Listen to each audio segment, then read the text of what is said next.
नमस्कार विद्यार्थी मित्रांनो, तुम्ही जर शिक्षक असाल किंवा शिक्षक होऊ इच्छित असाल आणि तुम्हाला जर टीईटी द्यायची असेल तर तुमच्यासाठी हा व्हिडिओ महत्त्वाचा आहे. शेवटपर्यंत बघा, विथ प्रूफ तुम्हाला मी सांगणार आहे. याच्यामध्ये एक संदर्भ जीआरचा पण देणार आहे. म्हणजेच टीईटी पेपर 2 जर तुम्ही पास असाल तर पेपर 1 द्यायचा गरज आहे का. आता यामध्ये मी टीईटी वापरलाय. ह्या टीईटी दोन अर्थाने वापरलेले आहे. एक आहे महाराष्ट्र टीईटी, ज्याला आपण एमएसटीईटी म्हणतो. दुसरी आहे सेंट्रल टीईटी, ज्याला आपण सीटीटी म्हणतो. ह्या दोघांचे उल्लेख मी इथे करतोय. ह्या दोघांपैकी कोणत्याही परीक्षेतला पेपर 2 जर तुम्ही पास असाल तर पेपर 1 द्यायची गरज आहे का. इवन दो तुम्हाला जर पदोन्नती जरी घ्यायची असेल, ॲज अ शिक्षण विस्तार अधिकारी असेल किंवा केंद्र प्रमुख असेल, तर पदोन्नतीसाठी सुद्धा तुम्हाला हाच निकष लागू होतो. जर पेपर 2 पास असाल तर पेपर 1 द्यायची गरज आहे का. अर्थात द्यायची गरज नाही, पण विथ प्रूफ तुम्हाला मी दाखवतो. पण तत्पूर्वी तुम्हाला सांगू इच्छितो की इग्नाइट अकॅडमीच्या टीईटी आणि सीटीच्या बॅचेस लॉन्च झालेले आहे. तुमच्या माहिती जेवढे विद्यार्थी, जेवढा ग्रुप असेल त्यांना नक्की शेअर करा. ह्या दोन्ही बॅचेस मध्ये जुन्या विद्यार्थ्यांना 50% ऑफ आहे. दोन्ही बॅचेस मध्ये तुम्हाला इथे पीपीटी आणि पीडीएफ स्वरूपातल्या नोट्स आहेत. Test series topic wise, full length आणि सब्जेक्ट वाईज अवेलेबल आहे. 1 to 1 काउन्सिलिंग अवेलेबल आहे. हे सगळं तुम्हाला इथेच एकाच जागेवर मिळणार आहे. त्यासाठी कुठेच जायची गरज नाहीये. ॲपची लिंक खाली दिली, डाउनलोड करा आणि लगेच बॅच जॉईन करा. त्यातल्या त्यात सीडीची बॅच तुम्हाला मराठी हिंदीमध्ये शिकवली जाणार आहे. हा पण मुद्दा नोट करून ठेवा. आता मुख्य मुद्द्याकडे घेऊन जातो.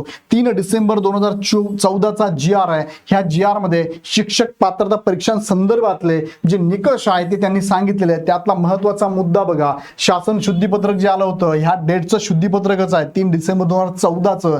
यामध्ये सांगितलं त्यांनी काय सांगितलंय, हा मुद्दा मी वाचून दाखवतो. शिक्षक पात्रता परीक्षा टीईटी मध्ये कनिष्ठ प्राथमिक म्हणजेच 1ली ते 5वी व वरिष्ठ प्राथमिक म्हणजे 6वी ते 8वी या दोन गटातील शिक्षकांसाठी प्रत्येकी एक स्वतंत्र प्रश्नपत्रिका राहील. इयत्ता 6वी ते 8वी या गटासाठीची परीक्षा उत्तीर्ण होणाऱ्या उमेदवारास इयत्ता 1ली ते 5वी हा मुद्दा लक्षात घ्या. या गटासाठी म्हणजे 6वी ते 8वीला जर तुम्ही क्वालिफाईड झाला तर 1ली ते 5वी गटासाठीची परीक्षा उत्तीर्ण होणे आवश्यक राहणार नाही.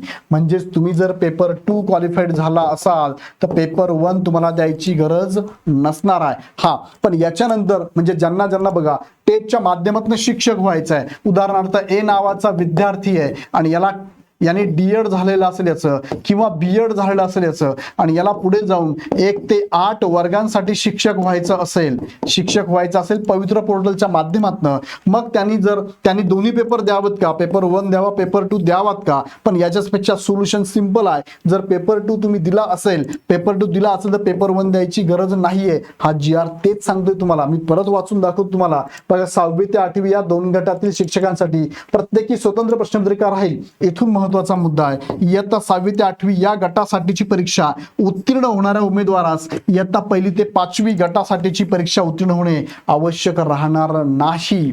याचा जीआरचा अर्थ नीट समजला असेल मला कमेंटमध्ये सांगा. इथून पाठीमागे ज्या विद्यार्थ्यांनी टीईटी किंवा सीटचा पेपर 2 जर क्वालिफाईड झाला असेल ना, पेपर 1 द्यायची गरज नाही. मी तर असं म्हणेल, सगळ्यांनी पेपर 2 देऊन टाकला तर पेपर 1 द्यायची गरज नाही. पण आता पेपर 2 कोण देऊ शकतं, अर्हता पण तेवढीच महत्वाची आहे. ज्याची अर्हता आहे तोच विद्यार्थी पेपर 2 देऊ शकतो. त्यामुळे अर्हतेचा मुद्दा सुद्धा महत्वाचा असे लक्षात घ्या.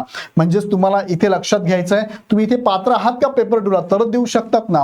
मग पेपर 2 साठी पात्रता काय लागते, पेपर 2 ला तुम्हाला एक तर डीएड लागतं किंवा बीएड लागतंय आणि तुमचं ग्रॅज्युएशन, एनी ग्रॅज्युएशन लागतंय. ह्या दोन गोष्टी तुम्हाला जर असेल तर 100% पेपर 2 तुम्ही देऊ शकता. पेपर 1 द्यायची गरजच तुम्हाला नाहीये. सो हा व्हिडिओ नीट बघितला असेल, समजला असेल मला कमेंट बॉक्समध्ये कळवा. आणि जाताना परत एकदा सांगतो, इग्नाइट अकॅडमी विद्यार्थ्यांना नेहमी मार्गदर्शन करत असते. इग्नाइट अकॅडमीच्या टीईटी आणि सीटीटीच्या बॅचेस चालू झालेल्या आहेत. तुमच्या मित्रांना तुमच्या ग्रुपमध्ये नक्की शेअर करा. हा व्हिडिओ आवडला तर लाईक करा, सगळ्यांना शेअर करा आणि विशेष म्हणजे पुढचे अपडेट मिस होऊ द्यायचे नसेल तर चॅनल सबस्क्राईब करून बेल आयकॉन क्लिक करा. अधिक माहितीसाठी ह्या नंबरला कॉल करू शकता किंवा ॲप डाउनलोड करून बॅचेस जॉईन करू शकता. पुन्हा व्हिडिओ आपण नेक्स्ट व्हिडिओमध्ये.